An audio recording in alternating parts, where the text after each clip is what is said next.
Good afternoon everyone, welcome back to our channel smart guidance. আজকের আমরা জানি পশ্চিমবঙ্গে একটি রাজনৈতিক পালাবদল হয়েছে এবং নতুন সরকার ক্ষমতায় এসছে। সেই সরকারের কাছ থেকে চাকরিজীবী ভাই বোনদের অনেক বেশি প্রত্যাশা।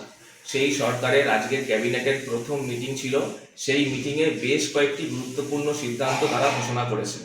তার মধ্যে এই মুহূর্তে সবচেয়ে বড় এবং সবচেয়ে গুরুত্বপূর্ণ যে সিদ্ধান্ত সেটা হলো চাকরির ক্ষেত্রে বয়সের ঊর্ধ্বসীমায় 5 বছর পর্যন্ত ছাড় দেওয়া হয়েছে।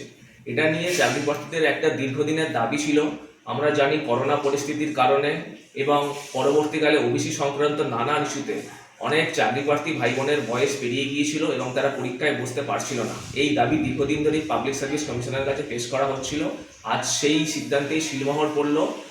ক্যাবিনেট যে বৈঠক হয়েছে সেখানে আনুষ্ঠানিকভাবেই ঘোষণা করে দেওয়া হয়েছে যে আগামী সমস্ত যত চাকরির পরীক্ষার নোটিফিকেশন আসবে সেখানে কিন্তু বয়সের ঊর্ধ্বসীমায় 5 বছরের জন্য একটা ছাড় দেওয়া হয়েছে।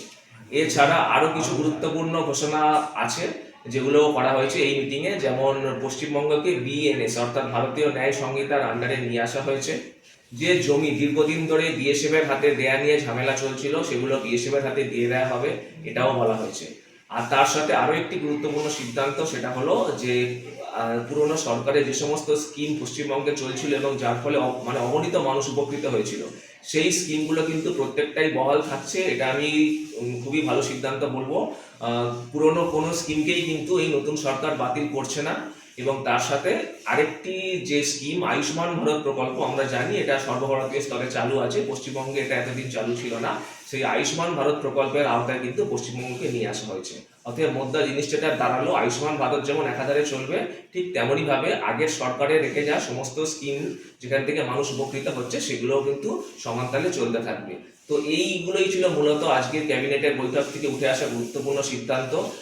আমরা আশা করব যে আমাদের স্বচ্ছ চাকরি রিক্রুটমেন্ট নিয়ে যে আন্দোলন দীর্ঘদিন ধরে চলছে এবং যে চাকরি পরীক্ষাগুলোতে দুর্নীতি হয়েছে বলে অভিযোগ উঠেছে, সেইগুলোরও সম্পর্কে যথাযথ ব্যবস্থা গ্রহণ করা হবে এবং আগামী দিনে যে রিক্রুটমেন্টগুলো হবে সেগুলো একদম যথাযথ নিয়ম মেনে স্বচ্ছভাবেই হবে নতুন সরকারের কাছ থেকে। এটাই আমাদের প্রত্যাশা থাকবে। ধন্যবাদ।